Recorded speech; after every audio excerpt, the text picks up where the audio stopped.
शक्तियों के लिए एक मुट्ठी चावल जो रोज खाना बनाने के लिए निकालते हैं, उसके एक मुट्ठी चावल उसमें से निकलता है, वो 0 बजट में हम मात्र शक्तियों को, जो सिर्फ गृहिणियां हैं, घर का ही काम करती हैं, कुछ बाहर काम करने नहीं जाती हैं, उनके लिए रोजगार स्वावलंबन बनाने के लिए उन्होंने ये बहुत बड़ा आने वाले भविष्य के लिए उन्होंने विचार मंथन किया था कि हमारी जो मातृ शक्तियां हैं, जो घर में रहती हैं बिना किसी बजट के, जो हमारा रोज का खाना बनता है, उससे हम कैसे मातृ शक्तियों को सक्षम बनाएं।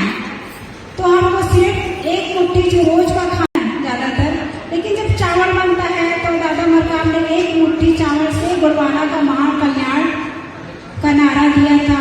आप लोग सब इससे आप लोग को सबको ज्ञात ही है इस चीज का, है ना। ये जो सारे आंदोलन है ये दादा मरकाम की ही देन है कि हम लोगों ने जो पहले अपने सगा समाज को, अपने पेड़ ढाना को, जिसकी हम लोग को जानकारी नहीं थी, वो दादा मरकाम की देन है कि हम आजकल सभी उनके कार्यक्रमों के द्वारा जानते हैं, ये सब चीज को जानकारी में लेते हैं। तो तुम नारी, आया समय तुम उठो नारी। तो हम कहते हैं दादाजी ने कहा था नारी का हमको सम्मान ही दिया था, मात्र शक्तियों का दिया था। हम मात्र शक्तियां हैं जो असंभव कार्य को संभव कर लेते हैं।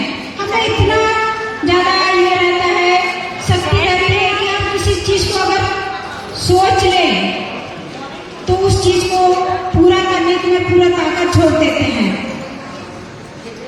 आया समय उठो तुम मातृ शक्ति, आया समय तुम उठो मातृ शक्ति।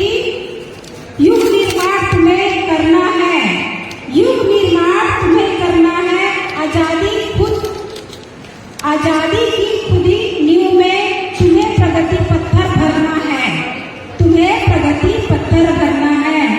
अपनों को कमजोर न समझो, अपनों को कमजोर न समझो, जननी हो संपूर्ण जगत की, गौरव हो अपनी संस्कृति की, आहट हो स्वर्णिम जगत की, आहट हो स्वर्णिम जगत की।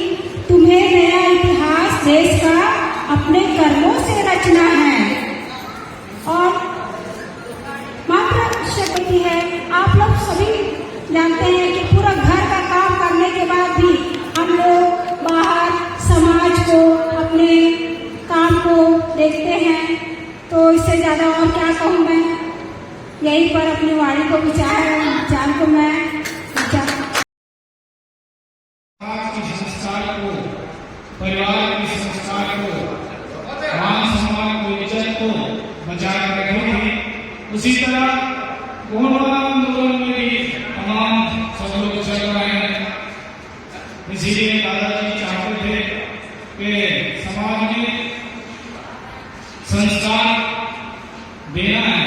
तो किस तरह, इसीलिए क्योंकि सामने हम लोग की बात कम से कम देश भर के लोग यहाँ उपस्थित हों और सामाजिक परिचर्चा करें, राजनीतिक परिचर्चा करें, धार्मिक परिचर्चा करें।